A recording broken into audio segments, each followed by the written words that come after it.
raus, du Schwein! Du hast mich heute aus einer sehr bedrohlichen Situation gerettet. Ich bin so froh, dass du in meinem Leben bist. Ein kleiner perverser Wicht bist du, der sich schlüpfrige Fotos seiner Chefin ansieht. Wir beide wissen, wie diese Bilder auf meinen Laptop gekommen sind. Das stimmt. Aber entscheidend ist doch, was Elisabeth weiß. Ich leite eine internationale Imbisskette. Begonnen haben wir als kleines venezolanisches Familienunternehmen und expandieren mittlerweile weltweit. Ich dachte, Sie leiten ein Ein-Mann-Unternehmen. Es kann sein, dass ich mit Alexa Berg rumgeknutscht habe. Aber mehr ist da nicht gewesen. Es geht nicht darum, ob ihr Sex hattet oder ob du sie nur geküsst hast oder was weiß ich. Nicht? Ich vertraue dir nicht mehr. Willst du Schluss machen?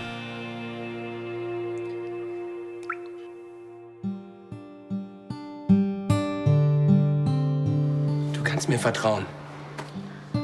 Du hast Alexa doch gerade gehört. Sie hat es zugegeben, wir hatten keinen Sex. Sie hat das nur behauptet, damit sie Helmke los wird. Und ich habe ihr nur geholfen wegen der Kohle. Ich habe doch gesehen, wie dich der Schuldenberg so belastet. Da habe ich das hier einfach als Chance gesehen, dass wir wieder ein normales Leben führen können. Und weil ich dich liebe. Ich würde doch nie was mit so einer arroganten Zicke anfangen. Niemals. Bis auf den Kuss. Aber das habe ich dir doch erklärt. Es ging so schnell. Und ich habe dir erklärt, dass es darum nicht geht. Wenn es eng wird, dann tischst du mir in einer Tour irgendwelchen Müll auf.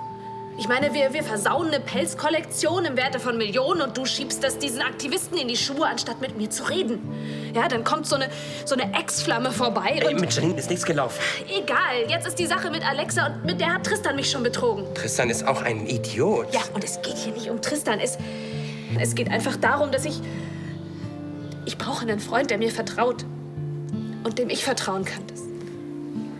Und jetzt? Ich weiß es nicht. Ich muss darüber nachdenken.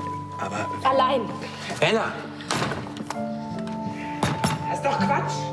Das ist doch keine gute Idee. Wir können zusammen darüber nachdenken. Jetzt mach wieder auf. Komm schon.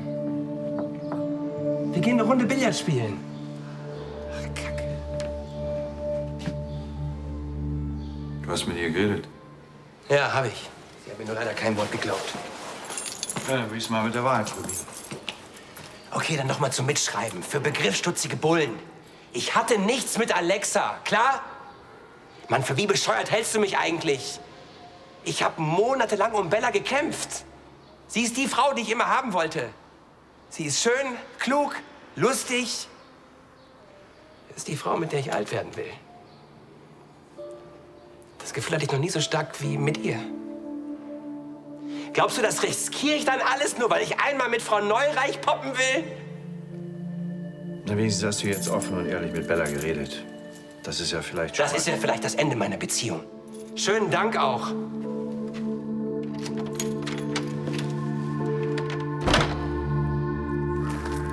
Nein, das glaube ich jetzt nicht. Wo hast du den denn aufgetan? So einen hatte ich, als ich studiert habe. Ehrlich? Also langsam werden diese vielen Zufälle richtig unheimlich. Uschi, mein erstes Auto. Gott, hab ich den geliebt. Uschi? Ja. Du überraschst mich immer wieder aufs Neue. Wollen wir? Ah, nein, ich muss noch mal in die Küche. Frau Linse bereitet einen Picknickkorb für uns. Ach, wir finden doch was unterwegs. Seitdem du die Firma übernommen hast, haben wir so wenig Zeit. Aber das geht doch ganz schnell. Und Frau Linse wäre tief getroffen, wenn sie sich die ganze Mühe umsonst gemacht. Bin gleich wieder da.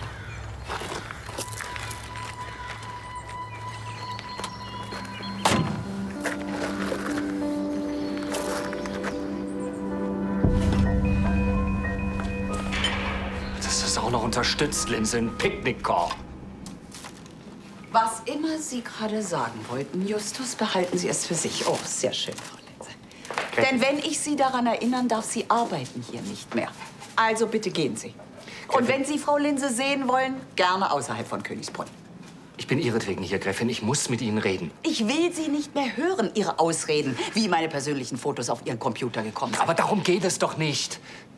Es geht sozusagen um Leben und Tod. Bitte, Gräfin, wenn Sie danach nie wieder mit mir reden wollen, werde ich das akzeptieren. Ja, also gut, reden Sie. Also schön. Es geht um Herrn Schöne, präzise gesagt um seine Vergangenheit. Herr Schöne ist nicht der charmante Mann, für den er sich ausgibt. Er hat Probleme. Psychische Probleme. Na, alles in Ordnung? Ja, Gräfin Lahnstein müsste das hier eigentlich dringend unterschreiben. Es geht um LCL. Gott, und in 5 Minuten steht der Weinhändler auf der Matte. Ich übernehme das. Was? Ja, Sie haben doch sicher Wichtigeres zu tun, als mit ein paar Akten durch die Gegend zu hetzen. Ich nehme an, in so einem Kasten wartet mehr als genug Arbeit auf Sie. Ja, da sagen Sie was. Ich werde dafür sorgen, dass die Gräfin das sofort unterschreibt. Wir können auf dem Weg auch in der Firma vorbeifahren und die Unterlagen abgeben. Danke. Sehr gerne. Der Mann hat mehrere Monate in der Psychiatrie verbracht. Ich war in dem Museum, in dem Herr Schöne gearbeitet hat und habe mit seinen ehemaligen Kollegen gesprochen. Sie spionieren ihm nach? Mit Verlaub. Mit Verlaub, ja. Er wurde eingewiesen, als er eigentlich mit Ihnen nach Venedig reisen wollte. Darum hat er so kurzfristig abgesagt. Es reicht, Justus. Mein Gott, Sie tun ja gerade so, als ob Herr Schöne eine Bedrohung wäre. Dabei hat er mich gerade letzte Nacht vor dem Unbekannten gerettet. Es ist nichts Verwerfliches dabei, Justus, wenn man mal psychologische Hilfe in Anspruch nimmt. Eine Kollegin von ihm hat den Arbeitsplatz gewechselt und musste die Stadt verlassen. Seinetwegen. Was reden Sie da? Er hat sie bedrängt. Er konnte kein Nein akzeptieren. Irgendwann stand er da wohl nachts mit einem Messer in ihrem Schlafzimmer. Als er mich letzte Nacht aus der Firma befördert hat, hat er eine Bemerkung gemacht. Ich fürchte, dass es sich jetzt ungesund auf Sie fixiert, Gräfin.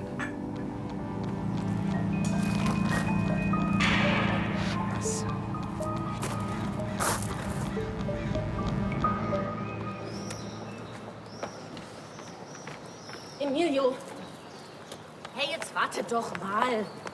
Es tut mir leid. Ich will es überhaupt nicht hören. Klar, ich hätte es nicht so tun dürfen, als wäre ich ein erfolgreicher Großunternehmer mit zig Filialen. Ist doch gut, ich hab's kapiert. Ich fand's eigentlich ziemlich sexy. Na, Burrito Baron, schön, wenn man noch Träume hat. Ja, nix Pensionspläne, mein Freund. Ja, ich brauch deine Scheißkohle nicht, okay? Jetzt komm, mach dir nichts drauf. Mach dir nichts draus. Dein scheiß Chef hat mich da extra auffliegen lassen, auch wenn du das mal wieder nicht so sehen solltest. Doch, ich war auch total sauer auf ihn. Er meinte, er hat diese Show vorher nicht mitbekommen und ich soll dir ausrichten, dass es ihm leid tut. Und das glaubst du ihm? Ja, warum denn nicht? Ach Mann, jetzt vergiss ihn doch mal. Weißt du, warum du so überzeugend als Geschäftsmann warst? Weil das alles da drin steckt. Ja? Ja. Okay.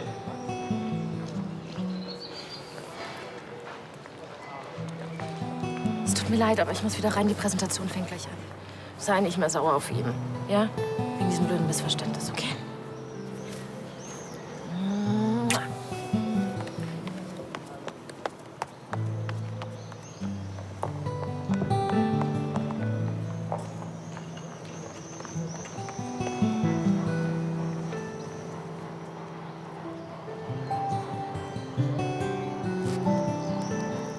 Arschloch. Mensch, vielleicht habe ich ihm Unrecht getan, ich weiß es nicht. Na, dann kommt die Einsicht aber ein bisschen zu spät. Jetzt, wo die beiden sich deinetwegen getrennt haben. Als wenn die beiden sich meinetwegen trennen würden. Jetzt machen wir mal einen Punkt. Außerdem hast du dir doch selber vorstellen können, dass Andi deine Tochter betrügt. Ja, und ich ärgere mich auch schon, dass ich nicht den Mund gehalten habe. Mensch, Helmke. Klar kann es sein, dass Andi wieder Mist gebaut hat. Aber wir sind uns nicht sicher. Sicher ist aber, dass die beiden sich lieben. Und jetzt steht ihre Beziehung auf der Kippe, weil wir zwei uns eingemischt haben. Ach komm, wir haben uns überhaupt nicht eingemischt jetzt. Mama.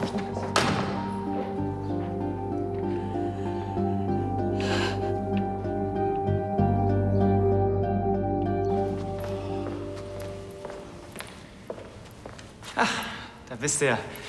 Ich wollte schon eine Vermisstenanzeige aufgeben. Ist alles in Ordnung? Ja, das heißt, nein, ich habe gerade zufällig erfahren, dass du in einer psychiatrischen Klinik warst. Lass mich raten, hat dieser Zufall irgendwas mit deinem ehemaligen Butler zu tun? Also dein Justus, der hat ja richtig auf mich abgesehen, seitdem wir so viel zusammen sind. Ich glaube, du hast seine kleine Schwärmerei ein bisschen unterschätzt. Der Mann, der hat ja echte Stalker-Qualitäten. Mit Justus werde ich schon fertig. Bist du dir sicher? Ich weiß ja nicht, was der sich in seinem kranken Hirn so alles zusammenspinnt. Wahrscheinlich tapeziert er zu Hause seine Wände mit deinen Fotos. Ben, Moment. Justus ist hier wirklich nicht das Thema. Er hat behauptet, dass du aufgrund deines Klinikaufenthalts unsere Reise nach Venedig abgesagt hast. Und dass es eine Zwangseinweisung war. Weil du das Nein einer Kollegin nicht akzeptieren konntest. Moment. Also Justus behauptet, dass ich ein Stalker bin, ja? Und du glaubst ihm das? Nein. Einfach so? Nein. Sag mir einfach nur, ob das stimmt. Alter, Scheiße! Mann, ich hab doch gesagt, dass heute nicht mein Tag ist. Was gibt's denn da zu grinsen? Naja, Besitzer einer weltweiten Imbisskette, dass du ihn das ernsthaft verklickert hast. Du hättest Kim mal sehen sollen, wie sie zwischen den ganzen Spacken abgegangen ist, wie ihre Augen geglänzt haben. Ja, klar. Alles nur für Kim. Ja, ist doch so. Was? Ja, jedes Mal, wenn du von den Expansionsplänen redest, dann heißt es, dass das nur für Kim ist. Ist ja auch so. Ja, gut, vielleicht war das am Anfang mal so, weil wir wissen, dass Kim auf Luxus steht. Dann hat sie jetzt noch diesen tollen Job als Talentscout, Trendscout. Bei diesem Staatssekretär das Zeug. Ja, wenn wir mal ganz ehrlich sind, dann findest du es auch ziemlich geil, wenn solche Typen denken, dass du erfolgreich bist. Weißt du, vorhin auf dieser Party, da haben mir die Leute zugehört und mich ernst genommen. Das hat sich verdammt gut angefühlt. Aber wie du schon gesagt hast, ich muss Kim dauerhaft irgendwas bieten und ich habe Angst, dass wenn ich das nicht tue, dass ich sie verliere. Dieser Mertens zum Beispiel, ich bin mir zu 1000% sicher, dass wenn er kein Staatssekretär wäre, sie überhaupt nicht von ihm angefixt wäre. Nicht ein Stück. Ja, dann hör auf, immer von deinen Expansionsplänen zu reden und mach was. Sonst wischst du hier noch ein Jahr an die Tische ab. Ich kann nicht glauben, dass ich einfach eine komplette Rate für Currykalle in diesen Anzug investiert habe. Das war wirklich nicht deine beste Idee. Sag mal, ich bin tatsächlich so ein Typ, der einfach nur quatscht und labert und nichts macht, oder? Aber noch bist du keine 80, noch kannst du es ändern. Das werde ich. Und ich weiß schon, was ich als erstes mache. Und Sie haben den Anzug wirklich noch nicht getragen? Können diese Augen lügen? Nein, natürlich nicht. Der ist vollkommen neu. Ich habe ihn nur einmal zur Anprobe beim Kollektionsverkauf angehabt. Emilio, was machst du denn hier? Ah, danke, ich komme schon klar. Ich kümmere mich drum. Danke. Pass auf, ich habe diesen Anzug gekauft und der hat einen Fleck, den muss ich übersehen haben. Der ist ja ganz feucht. Nein, keine Ahnung. Wenn, dann ist er nicht von mir. Du weißt schon, dass es ein uralter Trick ist, ne? Können diese Augen Ja, lügen? und zwar schamlos. Man sieht eindeutig, dass dieser Anzug getragen wurde. Ich kann ihn nicht zurücknehmen, es tut mir leid. Was ist denn los? Glaubst du, deine fettigen Lappen verkaufen sich besser, wenn du einen ordentlichen Anzug dazu trägst? Ich meine, Versuch wäre es ja wert. Emilio, für die Sache hast du was gut bei mir. Was ist, meditierst du heimlich oder warum flippst du gerade nicht wieder aus? Oh Gott, langsam bist du mir echt unheimlich.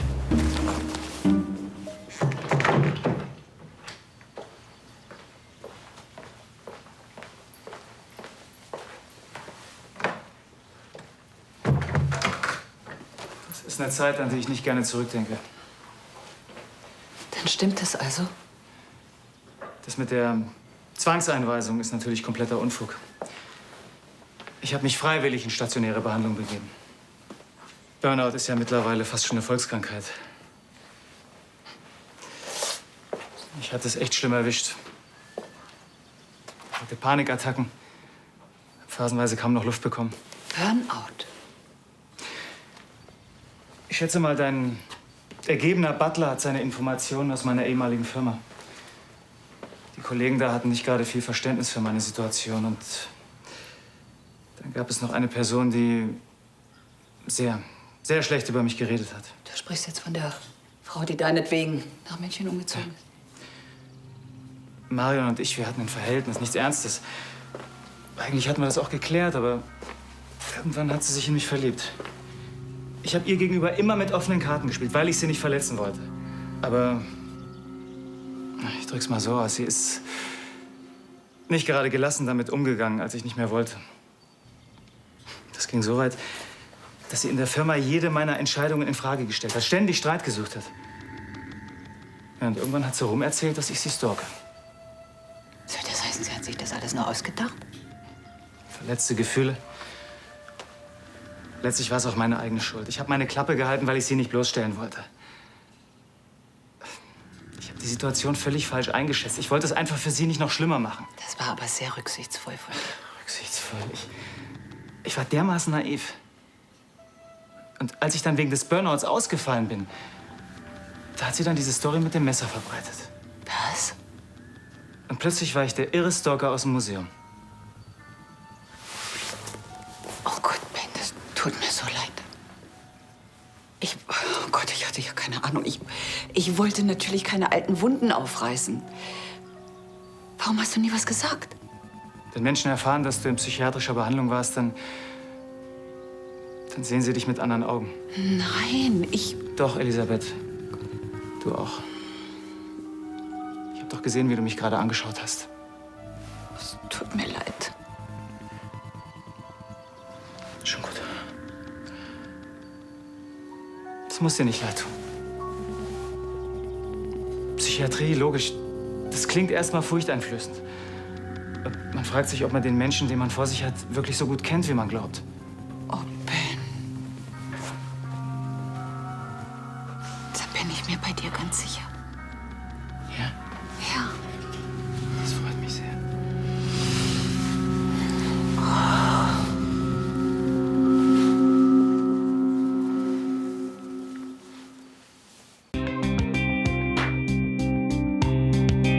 Ich will nicht nur Curry-Kalles Bude am Bahnhof aufkaufen. Nein, ich will mehr. Ich will ein eigenes Restaurant und wenn das läuft, noch eins. Verstehst du? Aber alles super edel.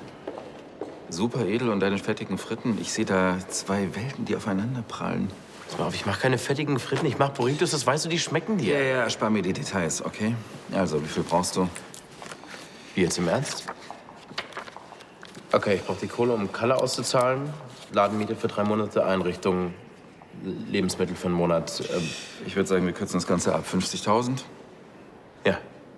Ja, das wäre super. Du kriegst alles zurück. Jeden Cent mit Zinsen. Na sicher. Was denn, glaubst du mir nicht? Hey, du bist mein Schwiegersohn. Du hast das gut bei mir. Moment mal, ich will nichts geschenkt haben, ja? Ich werde erfolgreich sein und dann zahle ich dir alles zurück. Hey, du glaubst doch nicht im Ernst, dass jemand wie du in der Lage ist, 50.000 zurückzuzahlen mit Zinsen. Aber völlig in Ordnung. Sieh es einfach als verspätetes Hochzeitsgeschenk. Ja, du bist so ein arroganter Arsch. Ein einfaches Danke hätte auch gereicht. Danke wofür, hä? Weil du glaubst, dass ich auf deine Scheißkohle angewiesen bin? Oder weil du mir mal wieder einen reindrücken willst, was ich für ein Loser bin, hä? Ich würde sagen, wir vergessen das Ganze, okay? Weißt du, was noch dämlicher ist, als ein Loser zu sein? Ein stolzer Loser zu sein. Wir sind quitt, vergiss es.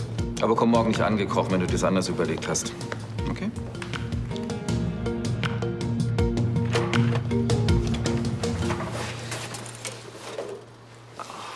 Bella. Hey.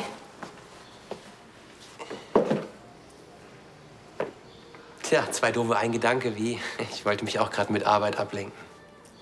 Ja, ich dachte, ich mach mal mit der Holzvertäfelung im Westflügel weiter. Glaubst du, wir kriegen das hin, zusammen nach Königsbrunn fahren? Hey, keine Sorge, ich werde in der ersten Etage mit der Elektrik zu tun haben. Wenn wir also da sind, dann wirst du mich kaum sehen und kannst in Ruhe nachdenken oder so. Nichts für ungut, ich glaube, ich mach das dann lieber morgen, ja. Bella, ich liebe dich. Du weißt, dass ich mir wochenlang beide Beine ausgerissen habe, damit du mir eine Chance gibst. Weil du auch die Richtige bist. Die Frau, die mich so liebt, mit all den Ecken und Kanten, wie ich bin. Und ich habe mir einfach eingebildet, dass das andersrum genauso ist. Was wir schon alles für einen Mist durchgestanden haben. Die Pleite mit Arnos Erbe und der Schuldenberg, auf dem wir sitzen. Aber solange ich mit dir zusammen bin, habe ich keinen Schiss. Weil ich dann das Gefühl habe, mit dir alles schaffen zu können. Willst du das einfach aufgeben? Nicht einfach so. Ich hat einfach schon mal jemand mit Alexa betrogen. Ich habe dich nicht betrogen. Doch, das hast du. Du hast sie auf dem Dachboden versteckt. Und dann diese ganzen Lügen mit dem Handy, dem Kuss, dem Sex. Nein, es gab keinen Sex. Und da auch nur, weil... Ja, weil du mir nicht vertraust. Sonst hättest du mir einfach die Wahrheit gesagt. Ach, das ist doch Bullshit. Wenn hier jemand ein Problem mit Vertrauen hat, dann bist das ja wohl du. Ich. Ja, sonst hätte ich doch offen mit dir reden können und du hättest mir geglaubt. Mann, Alexa macht jedem Menschen das Leben zur Hölle. Die wollte uns einbuchten lassen wegen dieser Pelze. Glaubst du, das habe ich vergessen? Aber du gehst ja lieber gleich erstmal vom Schlimmsten aus. Weil du nicht vertrauen kannst. Und das finde ich zum Kotzen.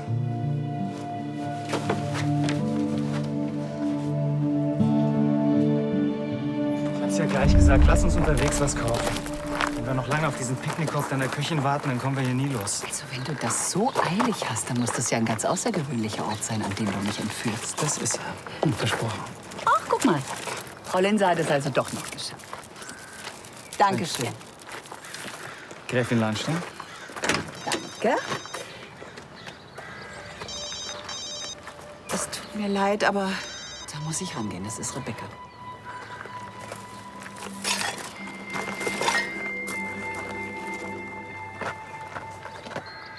Ich hätte ihr dieses beschissene Handy wegnehmen sollen.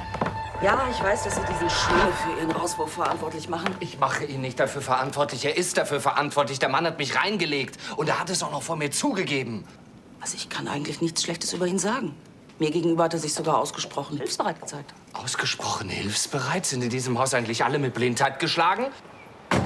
Ja, das kannst du so machen. Ja, alles gut. Tschüss.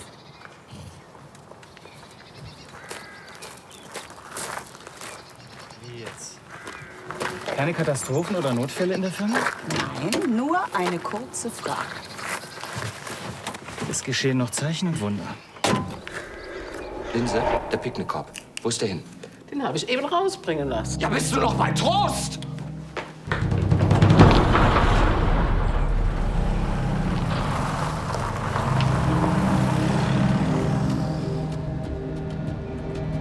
Gräfin, fahren Sie nicht! Dieser Mann ist gefährlich.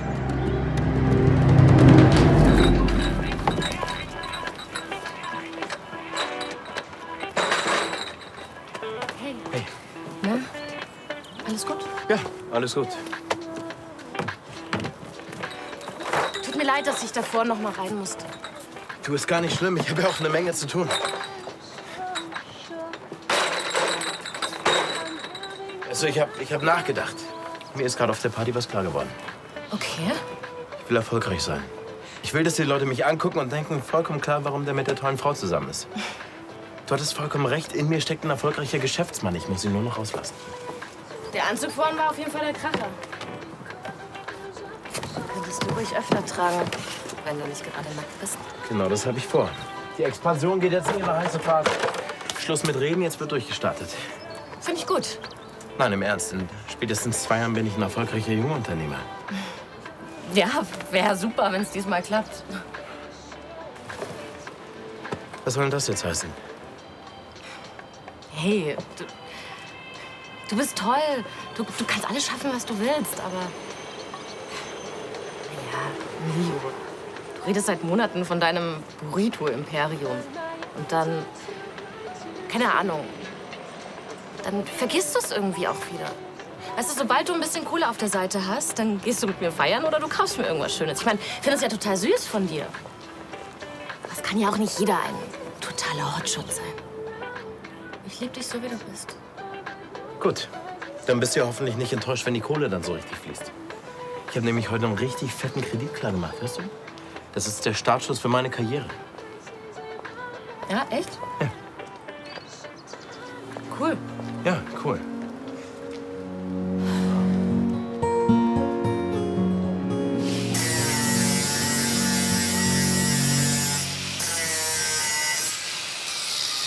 Und bist du jetzt glücklich? Dass ich hier nicht in so einem peinlichen Outfit rumstehe? Erst schläfst du mit Tristan und dann auch noch mit Andi. Oder auch nicht. Bei dir weiß man ja nie. Du glaubst aber nicht im Ernst, dass ich mich für dein muffiges Liebesleben interessiere. Du bist einfach nur das Letzte. Willst du mich jetzt mit dem Ding da angreifen? Wegen deines kleinen, minder bemittelten Handwerkers? Ist nicht klein. Süß. Du verteidigst ihn. Dann ist ja doch noch nicht alles verloren. Weißt du, halt dich einfach aus meinem Leben raus, Schlampe. Hallo? Hab ich dich gerade angesprochen oder du mich? Also, was willst du? Andi hat gar nichts gemacht. Ich gebe zu, ich hatte schon mal Lust auf so einen richtig prolligen Bauarbeiter mit Sixpack. Manchmal ist so ein tumber Holzklotz genau das Richtige. Andi ist nicht tump. So? Dann hat er wohl einfach nur schlechten Geschmack. Ich meine, seit Monaten bekommt der Mann nur fade Hausmannskost und dann kann er mich haben und sagt nein. Das muss dann wohl die ganz große Liebe sein. Anders kann ich mir das wirklich nicht erklären.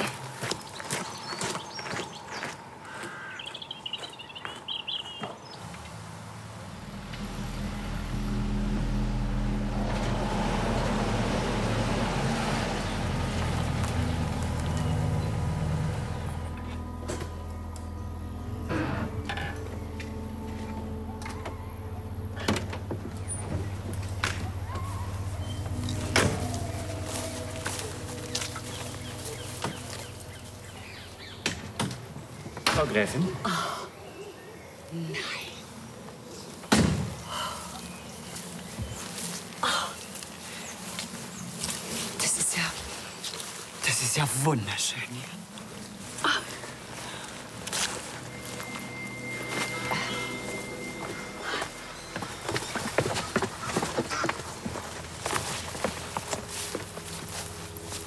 Diese himmlische Ruhe. Und so urwüchsig. Gefällt's dir? Ja, sehr.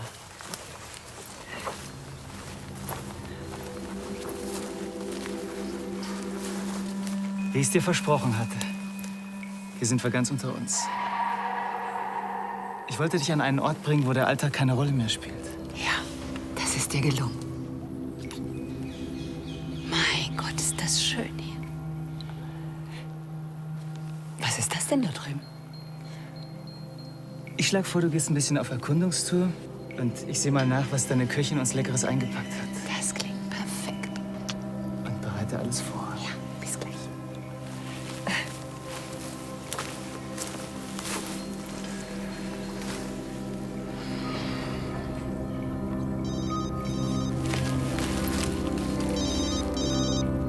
Sebastian von Lahnstein. Verpiss dich. Die hat mich weggedrückt. Was? Wir brauchen die Freigabe für die Präsentation des Nachwuchspreises. Ja, und wir haben nicht viel Zeit. Die Druckerei wartet nur auf das Go, um die Einladung fertig zu machen. Erst entzieht sie hier jedem die Befugnis, Entscheidungen zu treffen, und ist sie selbst nicht erreichbar. Die hält den ganzen Laden hier auf. Also vorhin, da war sie noch erreichbar. Sie wollte jetzt mit diesem Ben einen Ausflug machen. Wie bitte? Das heißt, die macht sich gerade eine schöne Zeit mit ihrem neuen Lover und wir sitzen hier fest und kommen nicht weiter? Da kann ich nur sagen, schön, dass wir so eine verantwortungsvolle neue Chefin haben. Ach, weißt du was, komm, mach du das.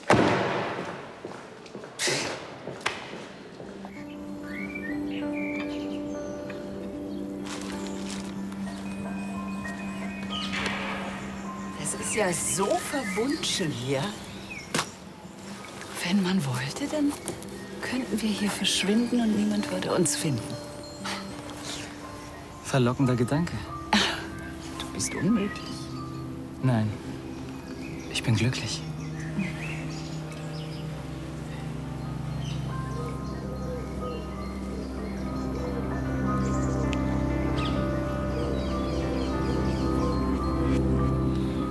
Danke, dass ich mich hier ausbreiten durfte. Gern doch, Kindchen.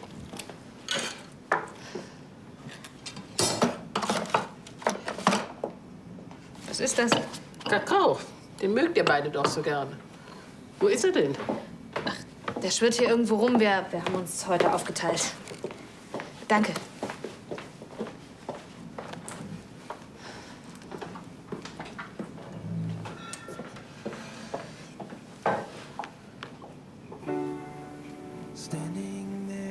Ich will dich, Anne. Und wenn du mich noch willst.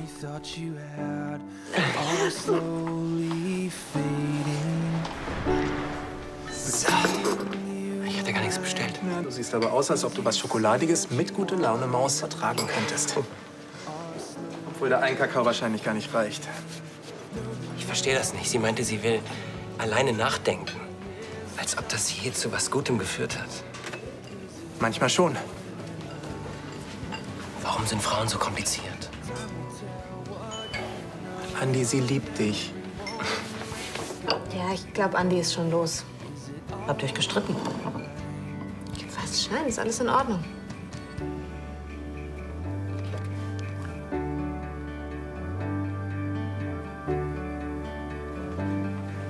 Vielleicht soll ich sie anrufen. Lass es. Du weißt, wie stur meine Schwester sein kann. Sie hat gesagt, sie will Zeit, also gib ihr die.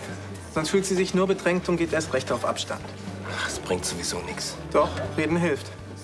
Vor allem hilft es, von Anfang an die Wahrheit zu sagen. Das will ich jetzt gerade echt nicht hören. Ja, es ist mir schon klar, es stimmt aber trotzdem. Und da er weiß, dass du das im Grunde genommen selbst weißt, hält der Sabel jetzt auch seinen Schnabel. Sie wollte mit mir noch nicht mal nach Königsbrunn rausfahren. Danach sehen wir es, wie es ist. Es ist vorbei. Ist doch nicht alles in Ordnung, oder? Also es geht mich ja nichts an, aber an deiner Stelle würde ich nicht darauf warten, dass er dich anruft. Nach so einem Streit muss doch irgendeiner den Anfang machen. Egal, wer den Mist gebaut hat. Ich fürchte, ich bin diesmal nicht ganz unschuldig. Na dann? Dann weiß ich, was ich jetzt zu tun habe. Danke. Ja, ich brauche den Kredit dringend. Sagen Sie, kann ich nicht mal einen Termin haben, um das Anliegen persönlich? Das glaube ich jetzt nicht. Oh Gott, was mache ich denn jetzt?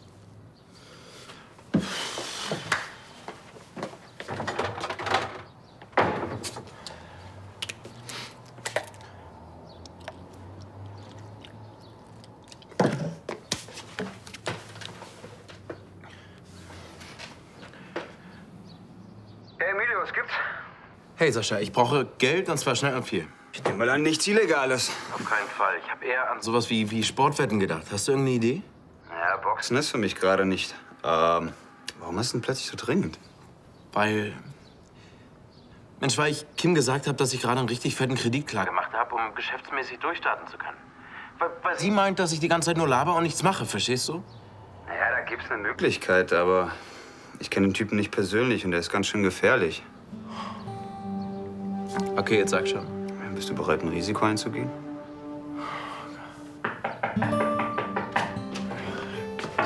Ich komme ja schon. Mann, ey. Hey, mit dir habe ich ja gar nicht gerechnet. Ich kann immer noch nicht verstehen, dass du dieser Schlampe auf den Leim gegangen bist. Ich hatte halt gedacht, dass wir dadurch auf einen Schlag unsere ganzen Schulden los sind. Dass sie gar nicht an ihr Geld ran kann, während sie von der Polizei gesucht wird, das war dir nicht klar. Doch, aber sie hat halt gesagt, dass... Ach, bist du eigentlich deswegen hier? Um mir noch mal reinzudrücken, dass mein Plan bescheuert war? Das weiß ich inzwischen selbst. Ich bin hier, weil... Und ich weiß auch inzwischen selbst, dass es besser gewesen wäre, dir gleich die Wahrheit zu sagen. Aber das ändert nun mal null daran, dass ich nur dich will. Seit du mit deinem ollen Roller in Düsseldorf aufgetaucht bist und alles durcheinander gebracht hast, finde ich dich toll.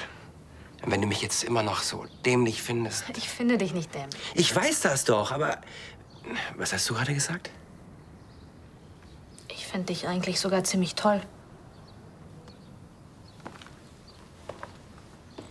Tja, ich muss wohl irgendwas an den Ohren haben.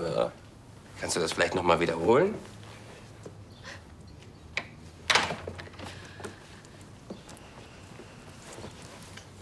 Es tut mir leid, ich habe überreagiert. Weißt du, wenn ich schon nur diesen Namen Alexa höre, dann brennen bei mir einfach sämtliche Sicherungen durch. Das muss wohl an euch Rothaarigen liegen. Hey! Und ja, du hast auch recht, ich habe ein Problem zu vertrauen. Es tut mir leid. Ich bin auch ganz schön dämlich gewesen. Können wir die Sache nicht einfach vergessen? Unbedingt. Mann, ich schwöre dir, ich gebe dir nie wieder einen Grund, dass du mir misstraust. Großes Handwerker-Ehrenwort.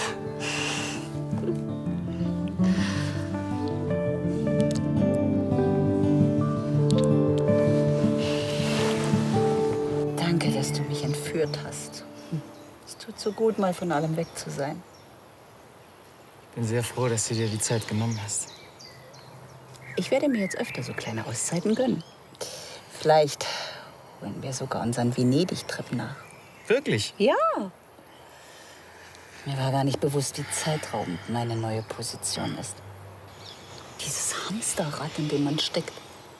Man vergisst, dass ein Burnout auch ganz schnell treffen kann. Es muss sehr schwer sein, die Verantwortung für ein ganzes Familienunternehmen alleine zu tragen. Da bist du auch noch umgeben von Menschen, die nicht gerade dein Bestes wollen. Diese Tanja. Ja, Tanja. Traue ihr wirklich viel zu, aber dass sie so weit gehen würde, Mich bedrohen zu lassen? Das hätte ich nicht gedacht. Was, du Schwein!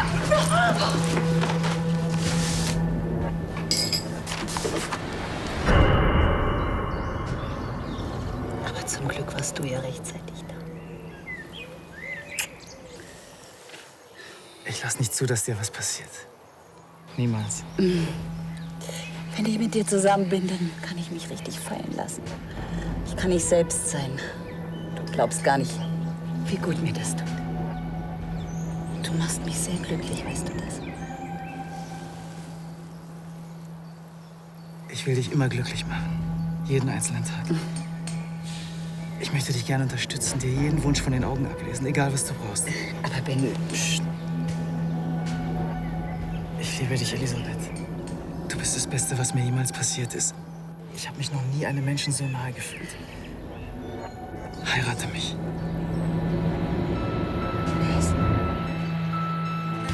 Hey, eine Flasche Sekt. Du strahlst ja wieder Igel. Heißt das, mit Bella ist wieder alles okay? Alles Paletti.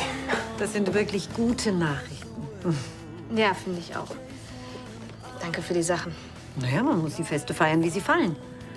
Und die Versöhnung nach einem Krach, das ist eine besonders schöne Feier. Ich habe hier noch ein Baguette aus dem Schneiders. Willst du es auch mitnehmen? Ja, danke.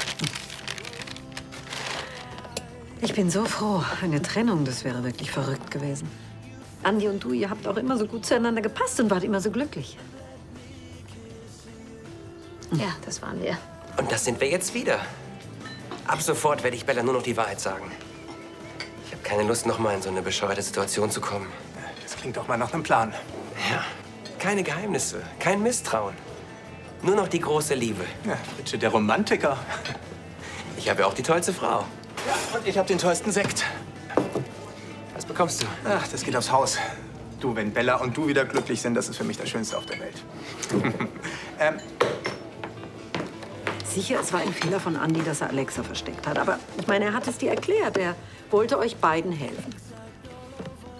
Und das Wichtigste ist doch auch, dass nichts zwischen den beiden passiert ist. Und vor allen Dingen, dass ihr beide euch noch liebt. Hm? Bella? Bella! Sag mal, du warst im Begriff, dich von Andi zu trennen. Jetzt habt ihr euch wieder versöhnt. Ich dachte, du bist überglücklich. Das bin ich doch auch. Total. Ja, das sieht man. Also, was ist los? Nichts. Ich habe keine Ahnung. Es ist. Wahrscheinlich ist einfach gerade nur alles so ein bisschen viel. Das ist bestimmt morgen wieder anders. Also danke nochmal für die Sachen, ja? Ja.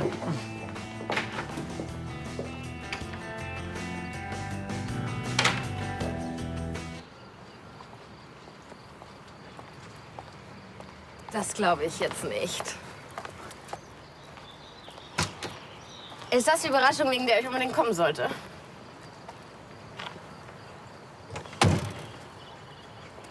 Gefällt er dir?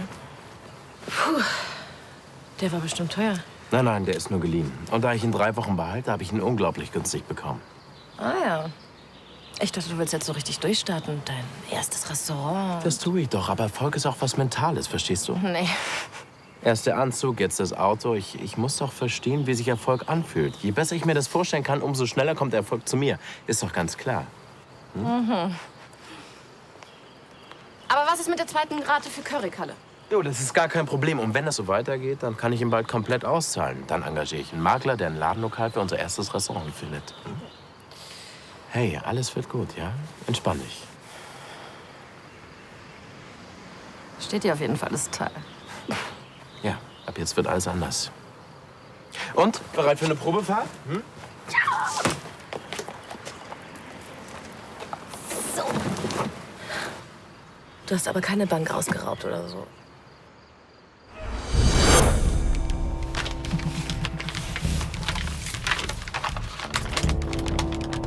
Wow. 25.000 Tacken. Wie abgemacht. Schuldschein?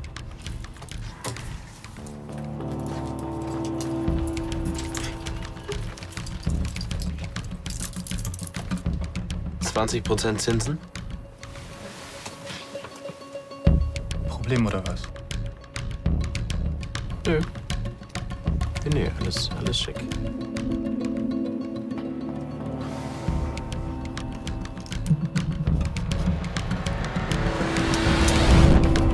Sag schon, woher hast du so viel Kohle? Ich bin halt ein Mann mit vielen Talenten. Ich kann gut verhandeln. Die Bank hat mir einen Kredit zu wahnsinnigen Konditionen angeboten. Da konnte ich natürlich nicht Nein sagen. Wirklich? Ach, das ist ja cool. Endlich kapiert mal einer von diesen Bankern, was ein gutes Geschäft ist. Jetzt gehen die fetten Jahre los. Ich wusste, dass du es schaffen kannst. Versteh mich bitte nicht falsch, Ben. Dein Antrag schmeichelt mir sehr. Du bist ein großartiger Mann. Und ich genieße die Zeit mit dir zusammen. Aber wir waren uns doch einig, dass wir nur eine Affäre wollen. Ja, natürlich. Es tut mir so furchtbar leid, aber ich kann dir wirklich nicht mehr geben. Und falls ich dir falsche Signale gesendet habe, Mach dir da keine Sorgen. Ich habe das ja selbst schon mal erlebt, wie schwierig das sein kann, wenn jemand mit einer Zurückweisung nicht zurechtkommt. Mir tut's leid. Ich habe dich da völlig überrannt. Ja, das hast du. Elisabeth, Ben, oh Gott, wenn jemand einen Antrag macht, dann hofft er doch auch, dass er angenommen wird. Deshalb, ich verstehe gar nicht. Ich meine, ich habe mehrfach gesagt, dass ich nur eine Affäre will. Hast du denn unsere Gespräche, hast du die vergessen? Oder willst du sie nicht wahrhaben? Elisabeth, du weißt doch, wie impulsiv ich sein kann. Ich habe mich von dem Moment einfach hinreißen lassen. Ich wollte dich in keiner Weise unter Druck setzen. Vergiss doch einfach, was ich gesagt habe. Ja. Okay? Ja, gut. Entschuldige, ich möchte gerne einen Moment allein sein, ja?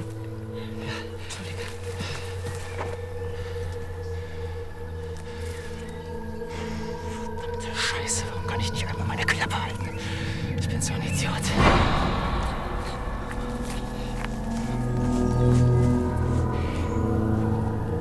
Du darfst jetzt nicht gehen, Elisabeth. Ich werde nicht zulassen, dass du mich verlässt. Mein Gott, ich hatte doch... Wo ist denn mein Handy? Ich hatte doch ein Handy. Ich fürchte, dass es sich jetzt ungesund auf Sie fixiert, Gräfin.